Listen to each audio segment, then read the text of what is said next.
Happy Tuesday.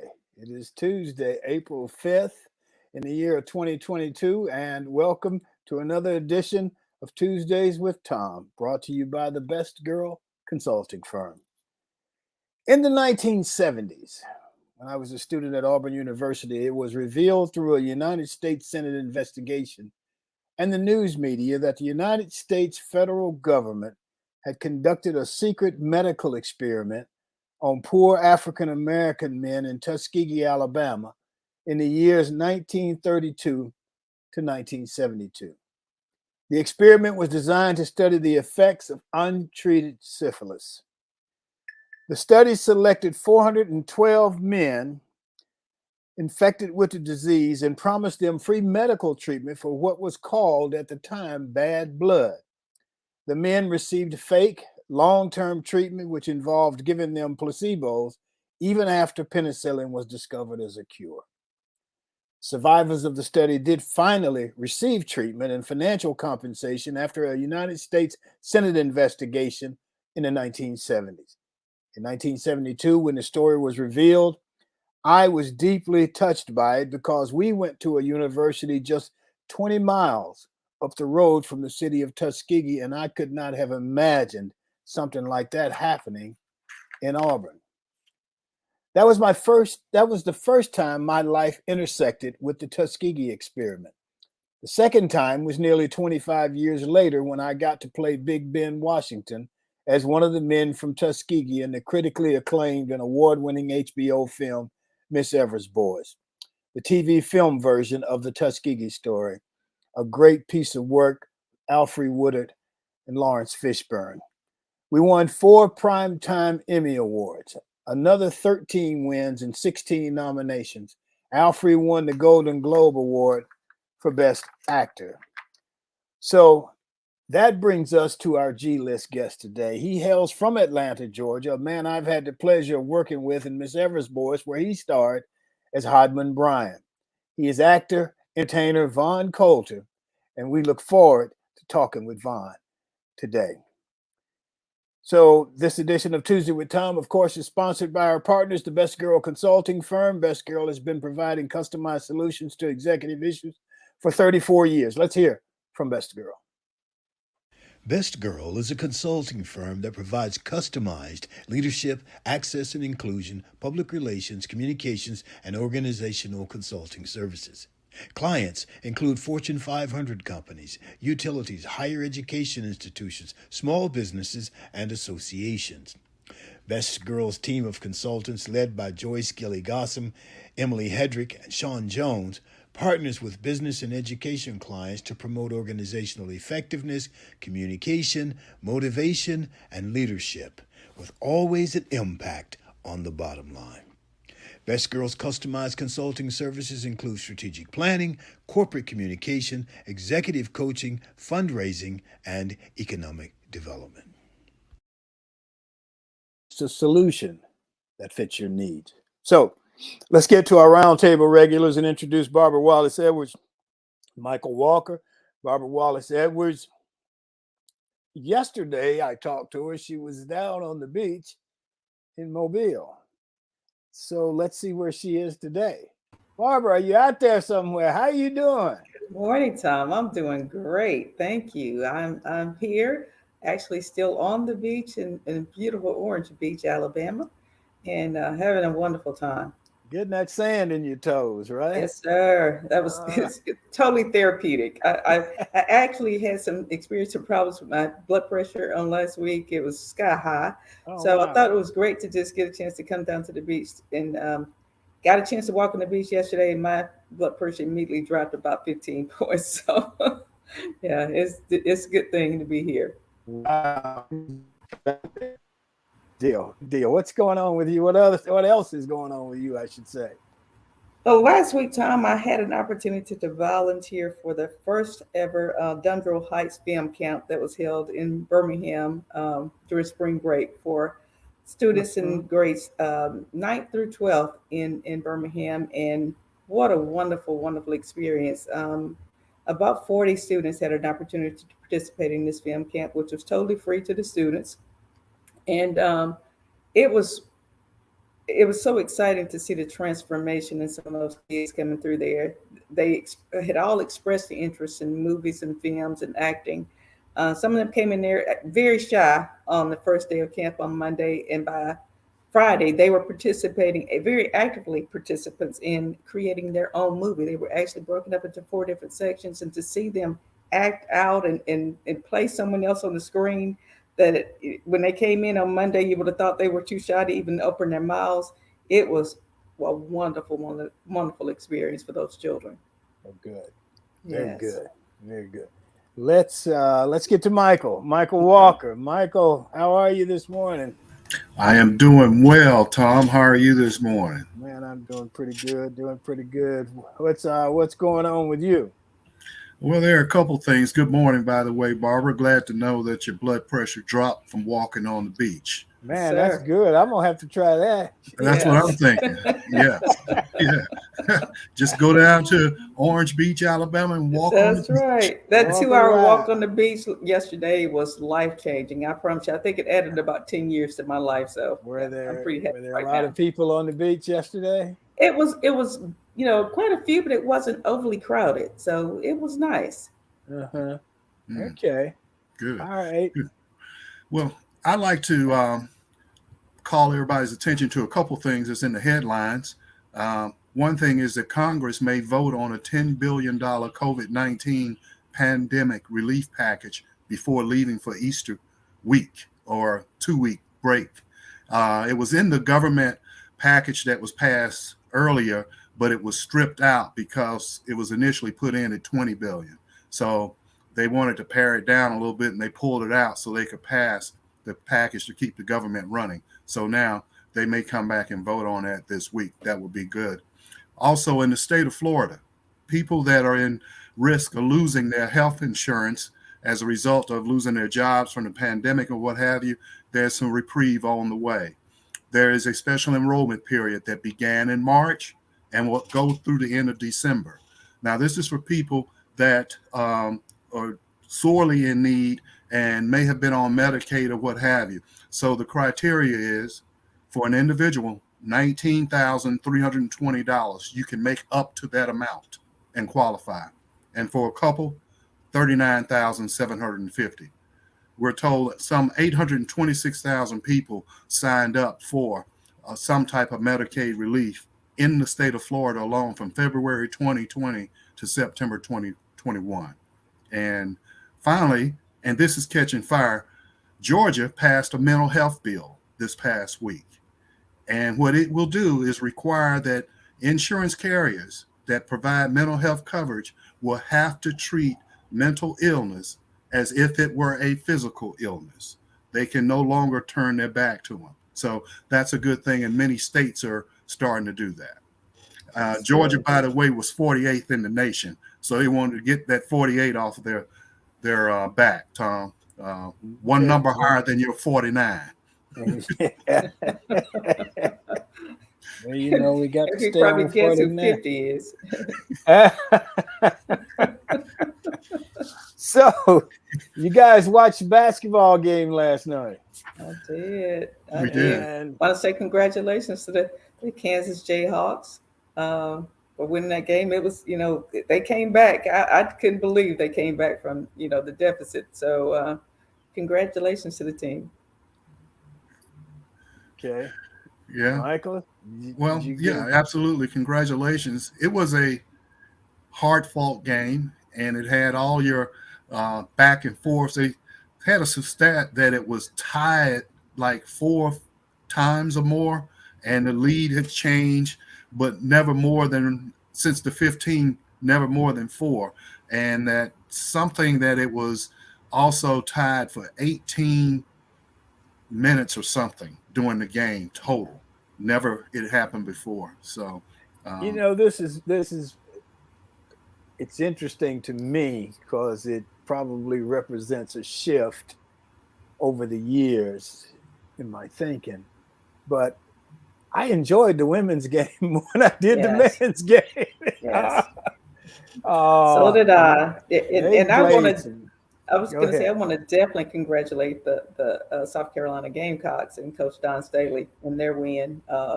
they were phenomenal. She's just probably one of the best coaches I've ever seen. And I have to point out that our friend Antley, of course, is commented and wanted us to make sure we mentioned on the show today that we congratulate his South Carolina Gamecocks and, of course, him on that big win. So, Antley, I know you're out there. Congratulations on that win.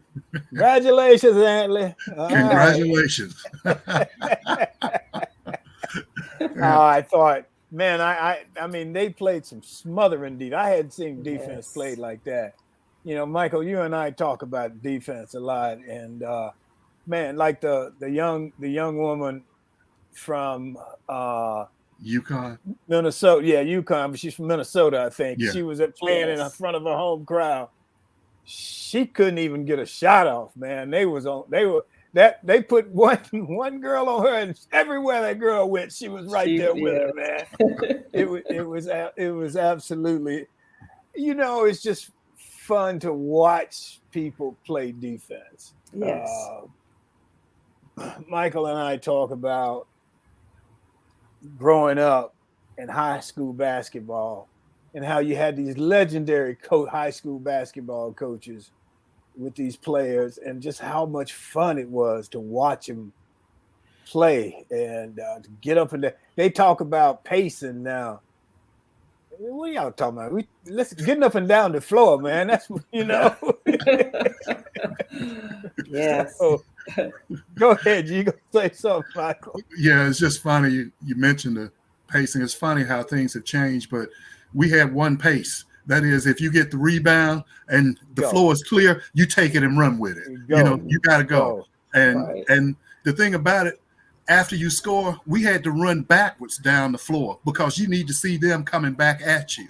You know, I never see that much. You don't see that anymore. That's true. You know, we used to practice that, running back and backwards, up and down the court, so that once you scored, you see what's in front of you to play defense, you know, and it's just interesting watching how things change. And one of the other things I noticed that was different from when I played and Michaela played, if we went to shoot a free throw in practice and we missed, everybody ran and we were expected to run.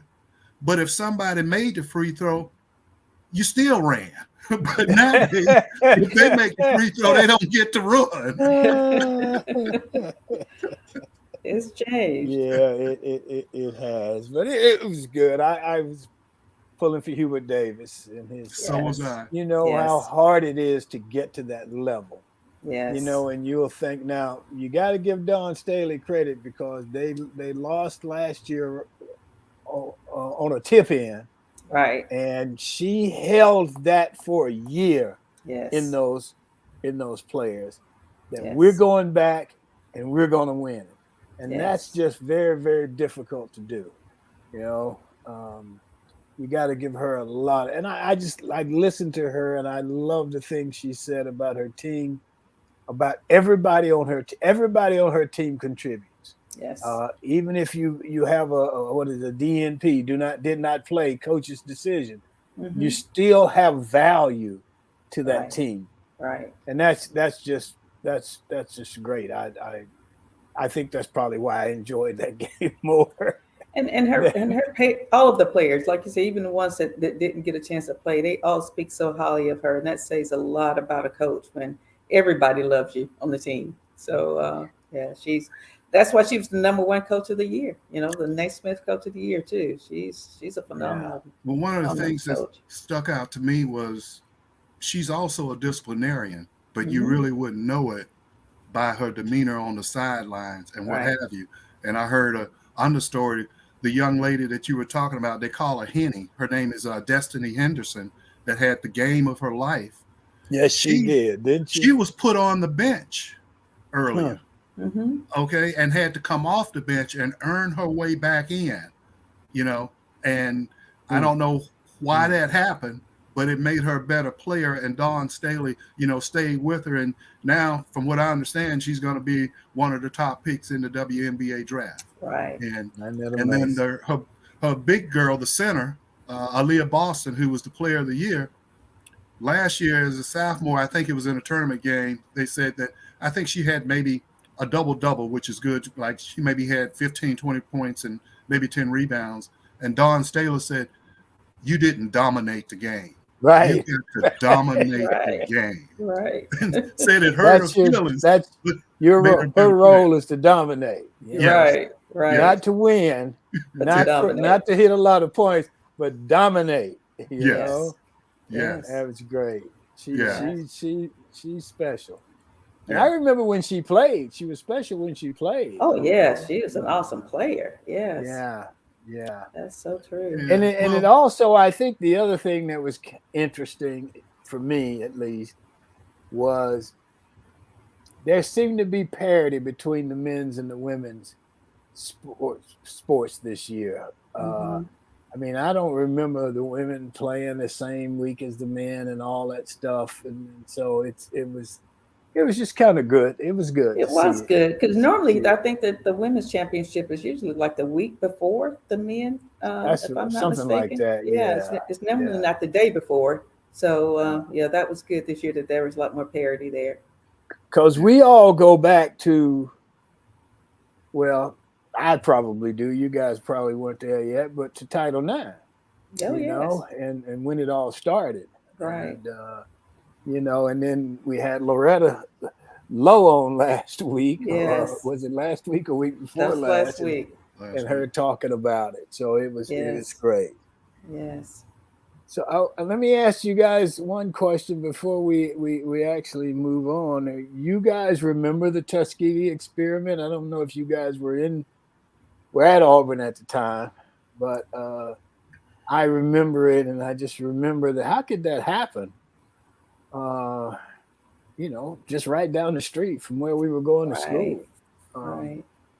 But it did. Yeah, Thom, I remember it well because one of the men that had been subjected to the Tuskegee Experiment were friends with my grandparents. Oh, and wow. as a little kid, they would always go down to visit. You know, my grandparents knew a lot of people in Tuskegee, and we used to go and visit him a lot. And I always wondered, because when I looked at him, he had a really cloudy eye. You know how those guys would wear one bifocal on one eye and stuff? And that was the eye, and it was really, really, you know, cloudy over, you know, very cloudy. And you could tell something was wrong. And he used to wear what they call a truss in his pants or something like that. You may have heard of that. It's kind of like, it's something to kind of hold you together, so to speak. It's like an athletic support, but it's not for athletics, if that helps you to understand. And I always noticed this bulge, and I would ask my grandparents what was going on. And that's when they told me that he was subjected to the Tuskegee Experiment, which they infected people with syphilis, and I think it was a syphilis or gonorrhea, and left it untreated, and to see what the impact would be. And I remember him getting a settlement, but he was not in really good shape. You know? Yeah, the settlement didn't matter when you didn't have your health. That you can even enjoy that. So, you know, and that's why a lot of African Americans don't want to participate in clinical trials today. It's because of the Tuskegee Experiment, and that is really sad because you know you can't often tell what the impact of a lot of drugs and medications and treatments are on the African American community because they can't get enough participants to join the clinical trials. Yeah. But and I saw both sides of it. When I say both sides of it, my parents were also friends with Fred Gray, who was the lead attorney on that. And we would also visit because we were all members of the same church. So he would talk to them about it. And I was there just listening, trying to soak up everything, you know. So it was interesting. That's very interesting times. I just remember when it was made public, and how you just couldn't help but wonder, okay, how could that happen? You know, these people were going to doctors, and you know, how could they just let them be sick? And you're absolutely right, which is why a lot of times people don't trust today, which may be to their detriment. as well. So, Right. and talking about that, because our guest today was in the film Miss Eversmore. As a matter of fact, we both were, Right. and so we're going to get to talk about that a little bit. Um, Yes. Yeah, it's funny, Tom. You say, how would they let them do it? I know you're talking about the oath that the doctors take. They take an Mhm. oath, right? So mhm. you're thinking about that, and just kind of reminds me of what I heard yesterday on the radio regarding the war in Ukraine, and they're talking about charging Putin with war crimes, and that President Biden is talking about he needs to be held accountable and taken to court and stuff. And the guy that was hosting the show, he says that's not going to happen. How are you going to take Putin into court for war crimes? And he says, U.S. got to get away from all this stuff on paper, because it says if you do this, you're subjected to that. He says nobody cares about that. The people over there, they don't care about what you put on a piece of paper. They still will sign and agree to it and go do what they want to do. So it's just kind of interesting when you talk about documents and stuff like that. It's not worth the paper it's written on if people do not adhere to it. You don't have a way to enforce it. Right. Very true.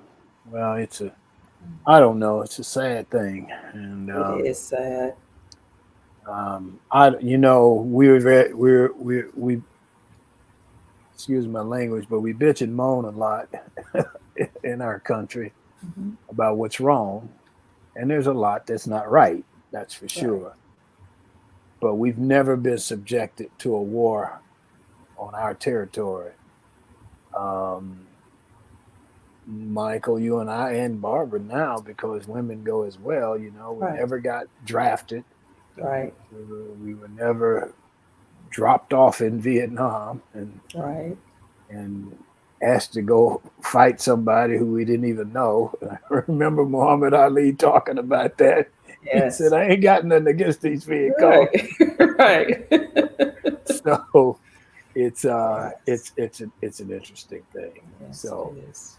while we're either one of you got anything else? No. Well, Tom, Well, I just go wanted ahead, to Bob. say, I don't know if you all saw the news. Walker Kessler, who was the center for Auburn University Tigers, has decided he's going to enter the NBA draft this year. So I want to say good luck to Walker and as far as the draft is concerned. So we don't know what Jabari Smith is going to do just yet. I don't think he's made a decision. But congratulations to Well, Walker. I can make that decision for him. He's Okay. going to the pros. He should. If he doesn't, we need to get one of them doctors to examine him and see what's wrong with him.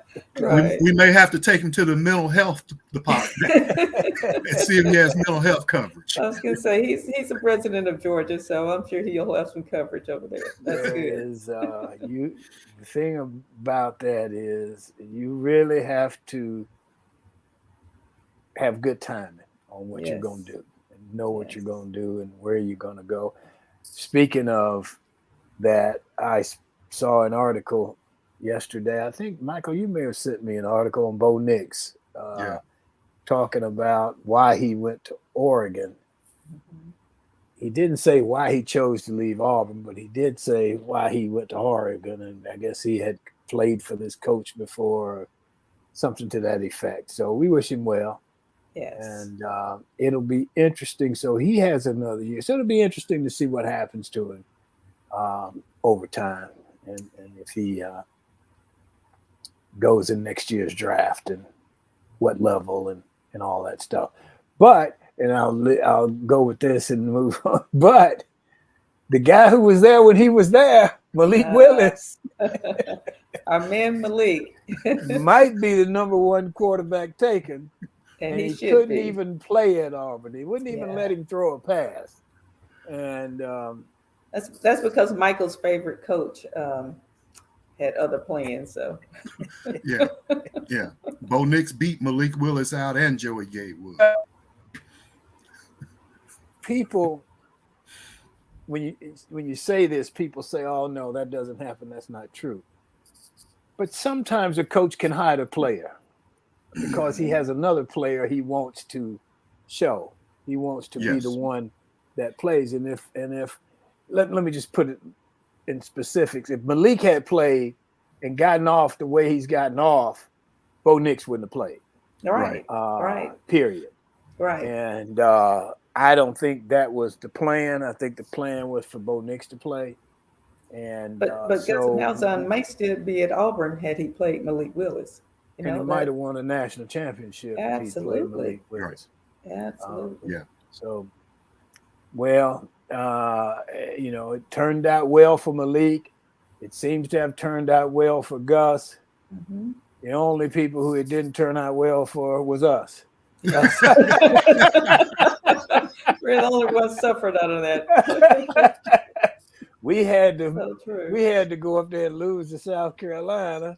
Yes, because we had a substitute coach, and we'll see what happens. So let's move on, and we'll get to our G list. But first, we have to do Got a Minute with Miss Sean. Sean, how are you? Where are you?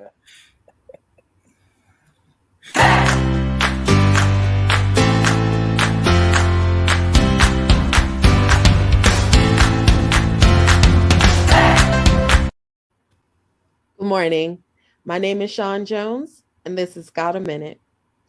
Hello to everyone joining in with us this morning. It's springtime. That means new beginnings, new opportunities, and warmer weather if you don't already have it. Guess what? It's National Autism Awareness Month. April has been known as Autism Awareness Month, where we spread awareness, promote acceptance, and ignite change. As a way to empower autistic individuals and their families, the autism community is calling on everyone to shift their language to Autism Acceptance Month to match the growing need for acceptance within the community. The shift in the use of terminology aims to foster acceptance to ignite change through improved support, opportunities in education, employment, accessible housing, affordable healthcare, and comprehensive long-term services. This tidbit of info was provided by Christopher Banks, the president and CEO of the Autism Society of America. Thank you for joining in. My name is Sean Jones, and this is Got a Minute.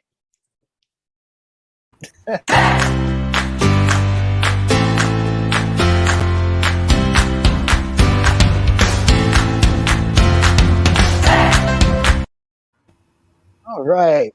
Hey, I thought Sean signed off with the peace sign. I just got to ask you guys this.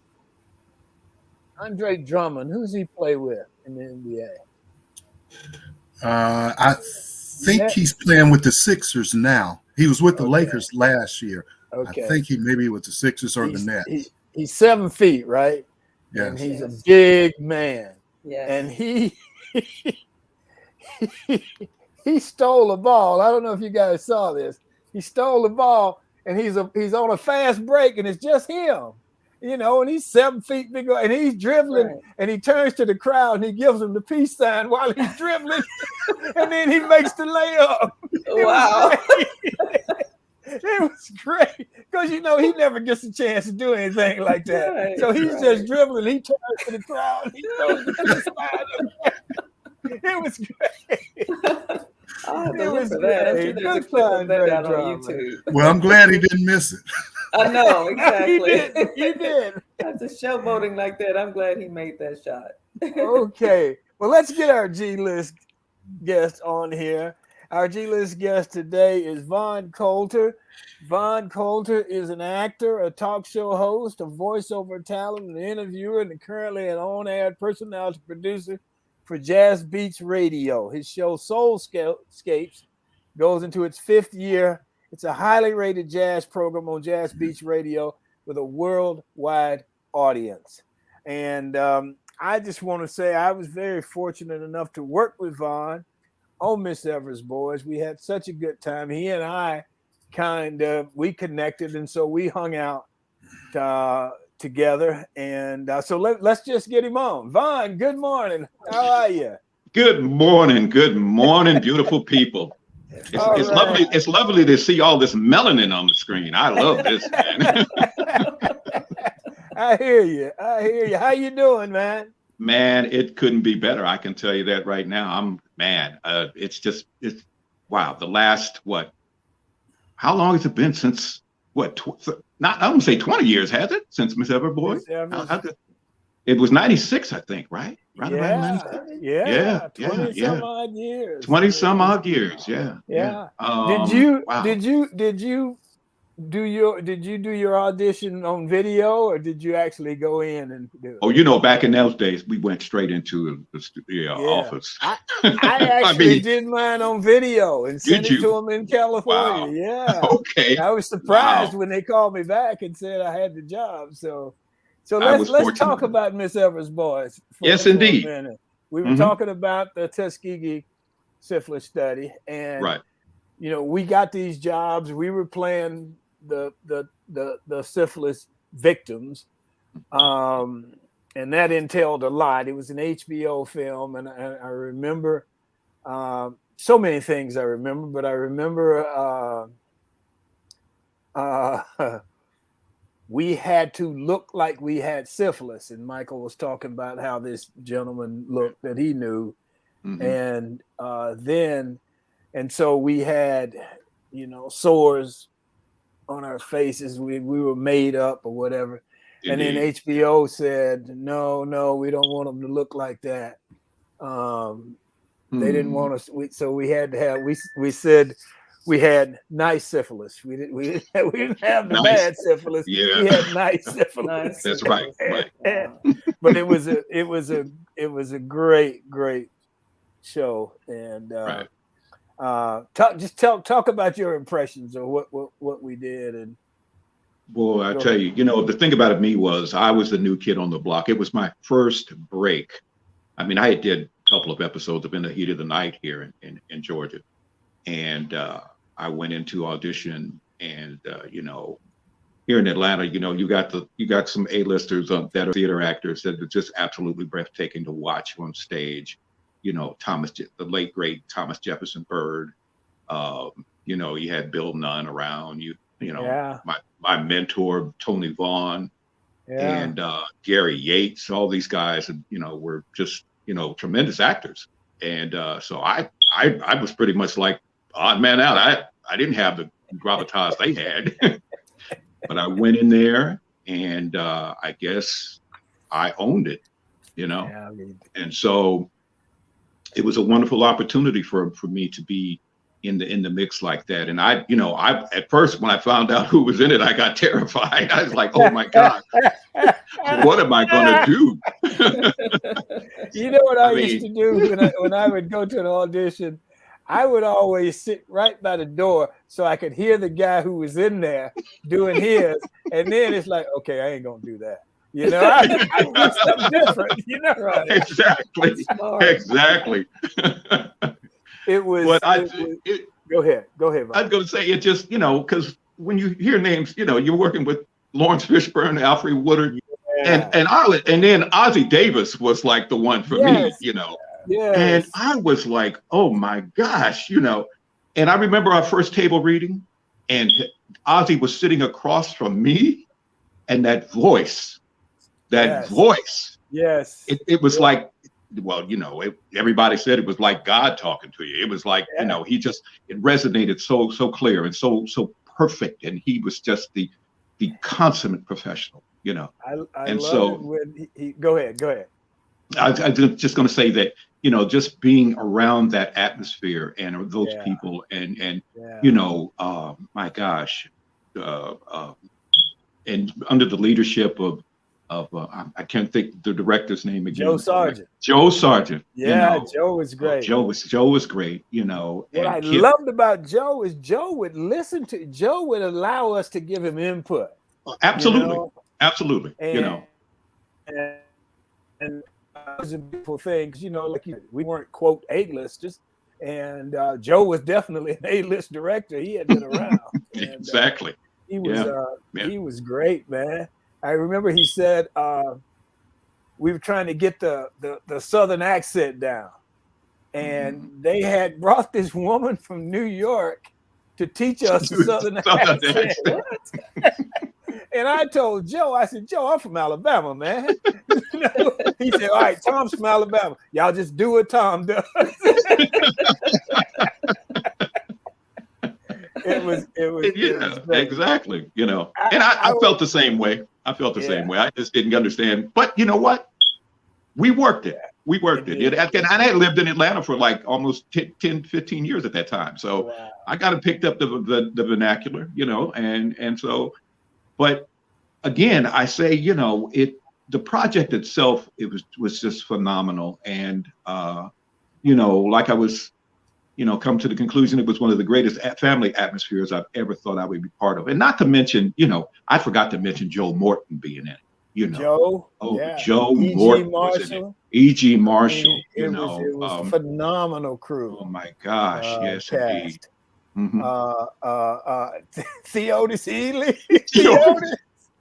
Theodis, you guys, I have to tell this quick story. Theodis is a blues guy, and he was hired to teach me primarily to how to mime playing the guitar, so that I would look like I knew what I was doing. So he would show up for rehearsal, and then he'd go somewhere and play at night.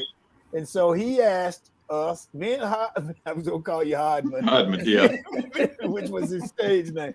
Vaughn and I went out one night to see him play. Right. So he kept saying, "Y'all come watch me play." So we decided we'd go watch him play, and we got to this place. And he's up there playing, and he had just been begging me to come. Tom, you gotta come. You gotta come. Tom, you gotta come. So we go in there, and he says, "Oh, here comes two of the actors right now. Here they come. These are the actors I've been working with. I've been teaching them how to play these instruments, so on and so forth." And he points at me and he says, "Tom, what's your name again?"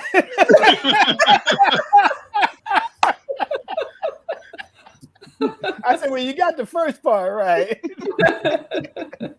It was great. So let you guys ask Vaughn some questions here. Right. Good morning, Vaughn. How are you? Good morning. I'm doing well. And yourself? I'm doing well. Thank you. Thank you so much for being here. Again, it's a joy to have both you and Tom on the show this morning. You guys are truly impressive actors in your own right. But I want to ask you, you played in a lot of different roles of really great movies. Which actor has been most impressive to you? Which one have you enjoyed working with the most, besides Tom, of course? Oh my gosh.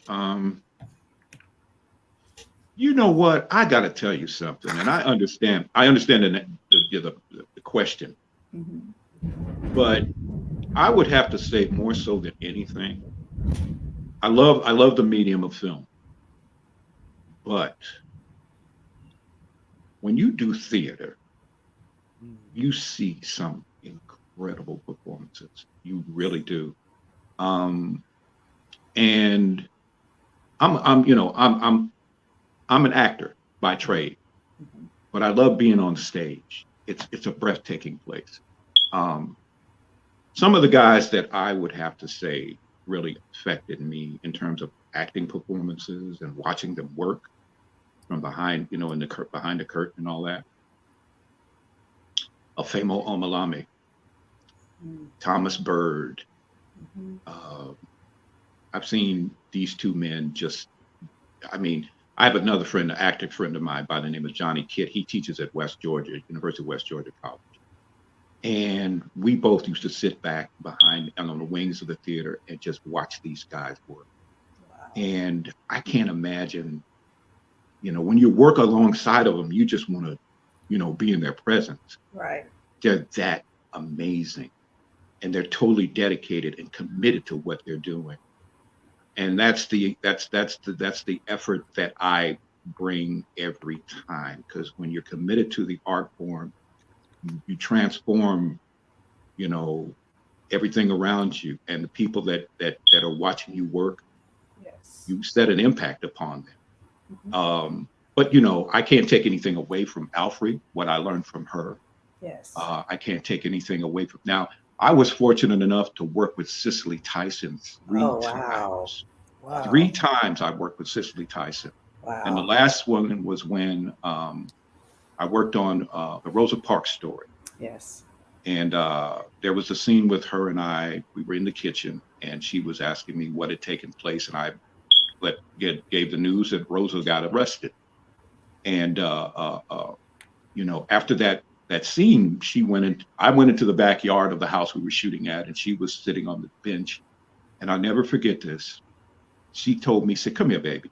Come here. Let me talk to you." And I was kind of hesitant. So, okay. So I walked over carefully, and she said, "I see you. I see you working. I see I see your dedication to what you're doing, baby, and just keep doing what you're doing. Wow. You're in the right place. And I see you going places with this too. You know, I remember working with you. I worked with you on Mama Flora, and I worked with you in A Lesson Before Dying. Mm-hmm. I see you. Wow. I see you." And from that point, I nearly teared up. I bet. And I walked, and I just couldn't do anything. I was shaking so bad.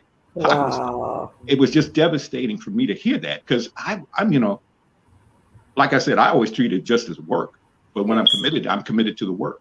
Yes. And when you get that, that's just impressive. That's impressive. It is. Yes. It is. Yes. So, but you know, I take this with me, you know, in the form of the acknowledgement that these people have seen something in me, and it reflected, you know, in the work that I left on celluloid. And you know, when I did Miss Everett's Boys, I wasn't sure where I was headed with it, but I knew there was a future for me if I did it right. Yes. And like Thom said, it was interesting because when Joe would ask us, you know, what do you want to do in this death scene? Mm-hmm. You know, when we first saw it, we weren't even around when each other did our death scene. We had no idea what to expect. Right. But when we saw ourselves on screen, we were like, oh my God. Wow. We saw it. And the touches that we added to each of our death scenes, it was, you know. And the individual touches we gave our characters. Absolutely. You know, yeah. I was Big Ben, and you were Hodman, and we were totally different guys, and then Fish, you know, Fish was Fish great. But I'll answer that question for you, Barbara, and I'll say Alfred. Alfred is just yes. When I watched Alfred, you know, and Vaughn's absolutely. I mean, theater is here. Theater is, you get to do a good piece of theater. That's magic. But also acting for the camera is so different, and reaction is so different. Where you don't have any dialogue, but you're reacting to something that's happened. Yes. And we had that Jilly scene down in that barn or whatever it was, and Alfred had to stand over on the other side and just react the whole time. And I watched her, and I learned something that night. It's like, wow, okay, this is what you do. This is how you do it. And that's right. And then I had that death scene with her. And actually, the death scene is what took me to Los Angeles. When I did the death scene, this agent, we had the premiere out there, and this agent came up to me and said, "Man, that was great," and offered to represent me. And so I ended up starting working out of Los Angeles from that. But it was great. Michael, what you got? Well, I want to talk about another form of art, something that you're interested in, and I understand you host a jazz podcast or something like that. No, I do have a podcast with a gentleman here in Atlanta. He's a legendary musician. His name is Edwin Williams, and the name of his nonprofit organization is called Yes Jazz Matters. And we've been together for the last 2 years, and we have a program called Yes Jazz Matters, which airs on YouTube and Apple Plus and other platforms. And what we do is interview jazz musicians, legendary ones out of the Southeast and parts of New York and some places all over the world. Really, we've interviewed people from Japan, a vocalist who used to live here in Georgia. And, you know, jazz has been a part of my life since I Now, see, Thom says, you know, I live in Atlanta. I've been living in Atlanta for over almost 40 years now. But I'm originally from Compton, California, believe it or not. Yes. And so born and raised there. And so that was my introduction to jazz. And you know, never forgot when I was a little boy, my dad used to take us to the barbershop. And the one song that always rang true when we walked in the door at the barbershop was Lee Morgan's Sidewinder. And we always thought that was our introductory song whenever we would get a haircut. That's pretty cool. And back then, y'all remember the Quo Vadis back in the day? Yes. Yeah. Yeah. That's what my dad said, cut it all off. Cut it all off. Hey, I'll tell you this. You talk about Ossie. Man, Ossie was great, but I remember this one when he was talking. Alfred was his daughter in the show, and something was going to happen. It couldn't happen for 6 months. And Ossie had this great line. He said, "Jump down, turn around. 6 months is gone." And so he was telling her, And that's 6 Ossie, months wasn't a whole lot of time, you know. Ossie Davis, right? Yeah. Yes. Wow. Jump down, turn around. 6 That's months right. and be gone. Well, Vaughn, keeping in that vein, tell me about the National African American Jazz Museum that you're working on. Absolutely. It is a venture that kind of fell into my lap. A friend of mine I went to high school with put me in touch with Nick Cannon's father, who was part of a group of people who were looking for groups of folks who were trying to do things to let the culture thrive. And the group that I got tied, the group that I connected with was out of Oklahoma City, Oklahoma. And they put together, they're really the ones who put together the events for and established the holiday Juneteenth celebration. And one of the ladies that's part of the group, her name is Rosetta Funches, wanted to do something really, really to dedicate to the history of jazz. And a lot of people don't know there's a lot of jazz that came out of Oklahoma City. The great Charlie Christian played out of Oklahoma City. He originally was from Texas, but moved to Oklahoma City. And of course, Charlie Christian became one of the most influential jazz guitarists in the history of music, period. Like, you know, if it wasn't for Charlie Christian, there would be no Jimi Hendrix. Wow. You know, that's how powerful his stuff was. Yes. Yeah, that's You know. saying something. That is. You know, Prince wouldn't be Prince if there was Right. no Charlie Christian. So, you know, his impact was very large and huge. There was so many other band leaders, and it was like a territorial musicianship out of Oklahoma City. But, you know, that's the history of Oklahoma City. What we're doing is doing it nationwide. We're tapping into, you know, it's a museum that wants to really chronicle the history of jazz in America. It's over 100 years old, and every genre of music, popular music that has been created in America is built on the foundation of jazz. Wow. You think about R&B, you think about soul, you think about, you know, even hip hop, even rap, even popular music in America is built on jazz. Yes. And so my focus has always been on the education part That's and great. the information that you can draw from. There are at least two generations of African Americans that have been born since the 60s that have no idea who these musicians are, Right. and their impact. You know, and you know, these young kids that are putting together these sounds and stuff like that in hip hop and rap, you know, they go sample music, but they don't know what they're doing. I mean, you think about it, they're sampling Donald Byrd. Right. They're sampling Bob James. They're sampling, you know, some of like Miles Davis, and they don't know these. They don't know these things, Right. you know. But see, that's why what we're doing, what our purpose is to put that information out there and to have them come to the museum and see exactly what it is that they haven't been taught. One thing that just took place earlier last month, and I found the article about it just a couple of days ago and was just totally blown away. You know, there was a ban, a law that was created back in the 1900s New Orleans. where, yes, man, yes, they banned the education of jazz in schools in the year 1900. Yes. That bill was just stricken down Yes. just I'm this laughing 'cause past month. 100-year-old bill Yes. Wow. in the birthplace of jazz. Yes. Yes. Are you So- kidding me? You mean DeSantis was around then?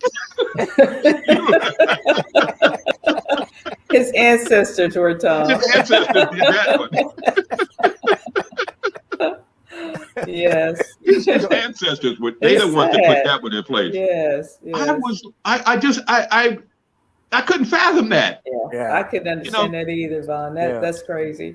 It was just Amazing. really, I said, well, if that doesn't tell us what we're doing is necessary, nothing does. There you go. You know. There you go. So, that's the thing, and where I'm, I love what I do with the radio station I'm with. And in fact, I got to mention this, the young man, he's just a couple of years younger than me. He and I went to junior college together. We both went to LA City College. Mm-hmm. That whole time we were there, we never met. I was a broadcasting major. He was a journalism major. Accelerate up to just like 2017, we finally met. This man has put together a radio station in his house. I'll make this as quickly as possible. Put it in his house.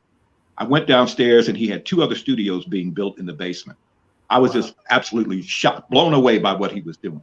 Okay. Shortly after I had a break, took a little time. I'm trying to analyze whether or not it was something I wanted to do. He said, I'll tell you what, you just let me know whenever you want to come in. I'll give you a show. You can, have a 2-hour show, 1-hour show, 4-hour show. It's up to you. I'll teach you how to run the board. Mm-hmm. And I thought about it. And I said, you know what? I'm not gonna belabor this too much, because I went to school for broadcasting, and I had a show on the college radio station. I said, I could do this. I know I could do this. Went in, auditioned for him. He taught me how to run the board. I've been with him for the last, going to be 5 years this May. Good. And so I have learned so much under him. Right now, this man has 9 internet radio stations. Wow. 9. Wow. He is a pioneer right now. And he just was nominated. He just won, was recognized as the 20 most influential people in broadcasting. But his is just internet radio. Well, he hates to call it internet. He calls it digital radio. Mm-hmm. When the commercial radio started seeing what he was doing, they're like, what is going on down there? He's got 9 radio stations. He's got a network, really. Yes. And so, and he has all different types. He has alternative lifestyle radio station. He has the jazz station. He has 2 hip hop stations. He has a talk show station. He has a gospel station. He has a country station. He has a rock station. Wow. I mean, all these different formats, and he's making it happen. And his name is Daryl Davis. And it's just, it's just amazing to see what he has done over the last, 5 years I've been there. So, what I do with the jazz station, my thing is like, it's all about the music with me. I just want to keep educating, informing, and entertaining. Those are the 3 things I focus in on. And I just want to let y'all both, the 3 of you know, it's Jazz Appreciation Month this April. Oh, is it? Oh, it good. Is. Well, we good. Get out there and see some live music. Yes. Yeah. Well, I'll tell you, I was last week. We saw Kenny G down in Auburn, and he was great. He was just he's a musician, but he's really an entertainer. Yes, he makes sure that people have a good time. Right. And he did that. I have to run one thing by Yvonne, and I'll let Barbara and Michael close us out here. But we have a contingent of people who watch the show every week, or listen to how to do it.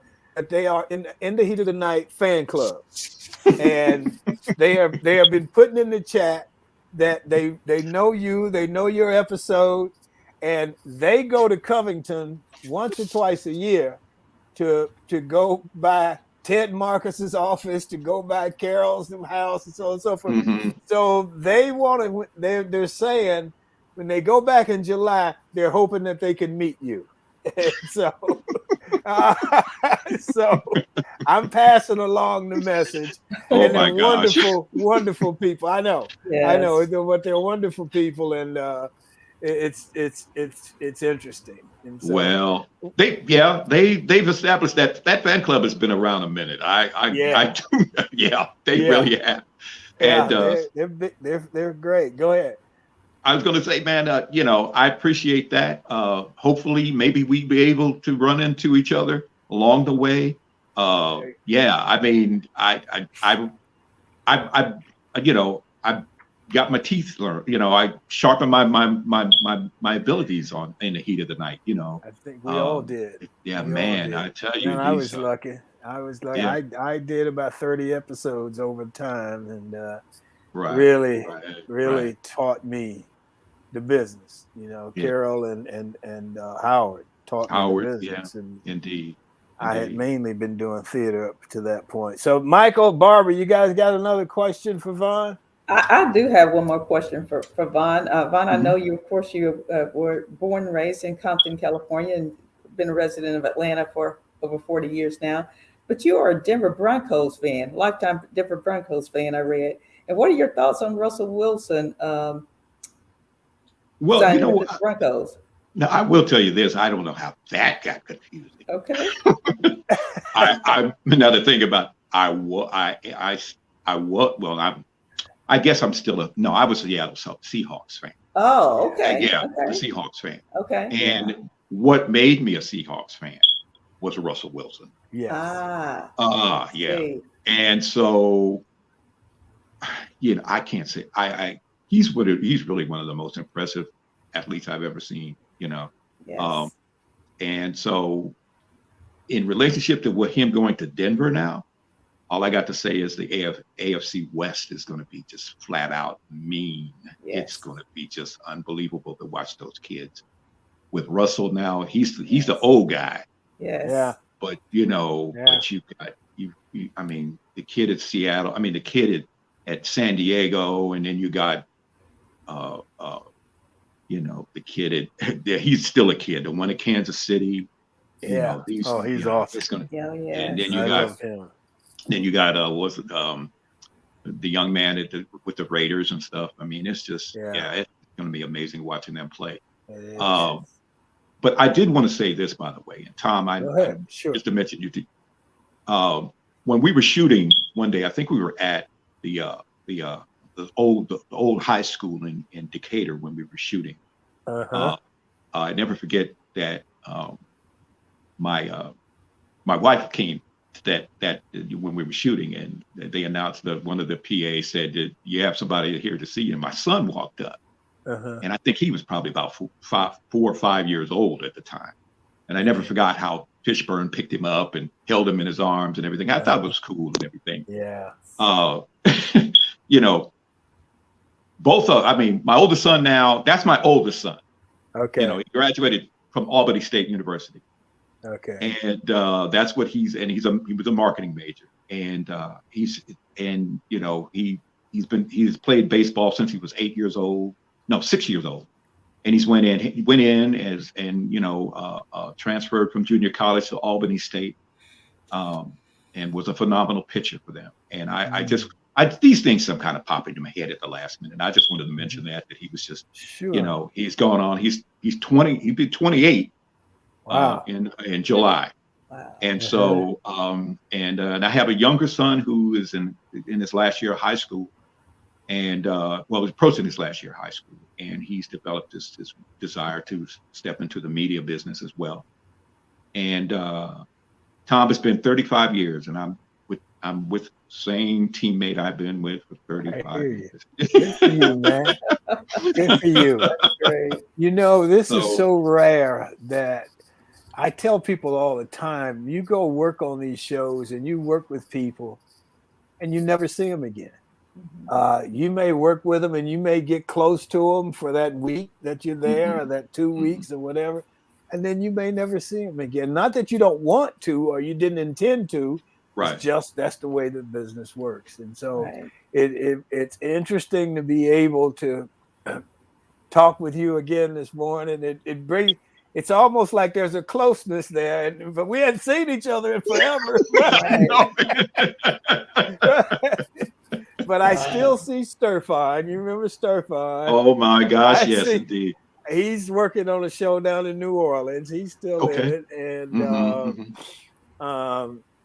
let me see who else was involved on that show. Well, I ran into Fish a couple times and Alfred a couple times, but yeah, it was this has been a treat. It's been a real treat. So, and every once in a while, I do get in touch with Patrice Coleman, who was one of the assistants to, I think her name was the lead makeup artist that was on it.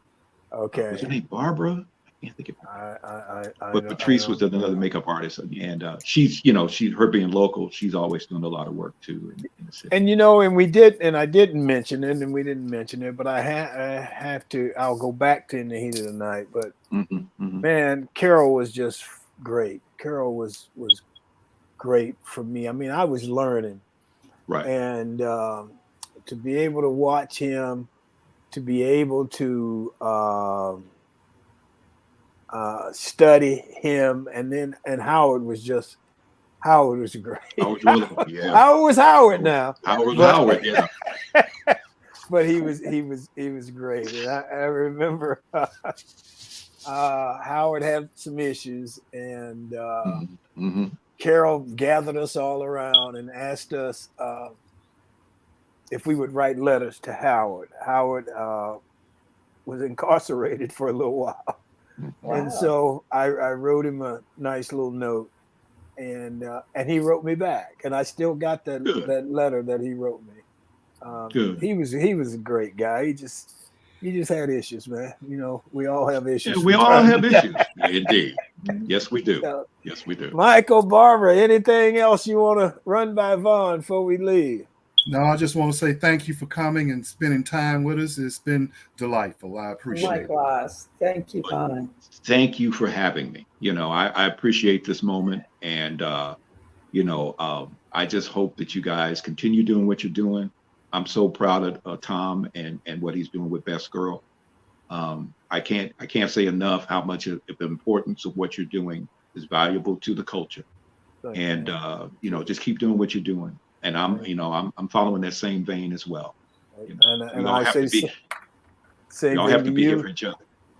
And I'm still, my agents are out of Atlanta, so I'm over there a good little bit. So I'll look you up, and maybe we can grab a bite and just catch up. That'd be great. I'd love to do that.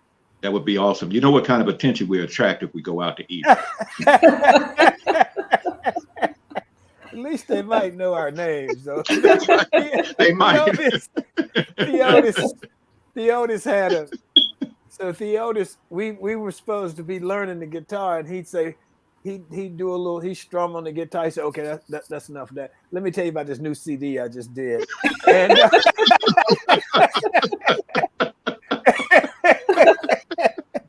and he would go through his CD, and I mean, we had a great time with him. He had the CD he had just made then was on the cover was a photo of him and his wife, and his wife was loading suitcases into the trunk, and he was sitting in the back seat, and the title of the CD was "If You Leave Me, I'm Going With You."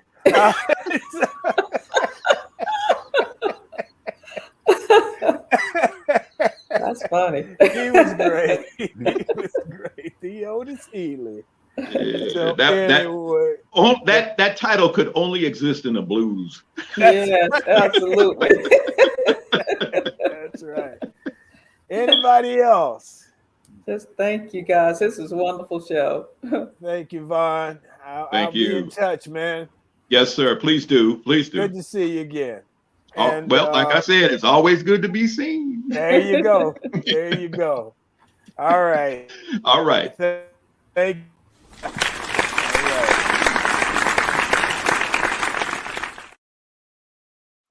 Okay. That was great. Thank you, Vaughn, so much. Michael, Barbara, thank you. So let me closing commentary, or as I see it. Yesterday, it's April 4th. April 4th in 1968, civil rights leader Dr. Martin Luther King Jr. delivered what turned out to be his final speech. During that speech, he told a rally of striking sanitation workers in Memphis, Tennessee that, quote, "I've been to the mountaintop and I've seen the promised land. And I may not get there with you, but we as a people will get to the promised land." 20 hours later, he was killed by an assassin's bullet at the Lorraine Motel. April 4th, 1968. I'll never forget it. And that is how I see it on this April the 5th in the year of 2022. And that's our show for today. I want to thank the audience. We appreciate you. Thank Michael, Barbara. Thank our G-list guest and good friend, Von Coulter. Thank our sponsors, Best Girl. And thank Emily Hedrick, the communicator, Sean Jones, the organizer, and our producer. Remember, enjoy yourself. Make every day count. Stay safe. Peace.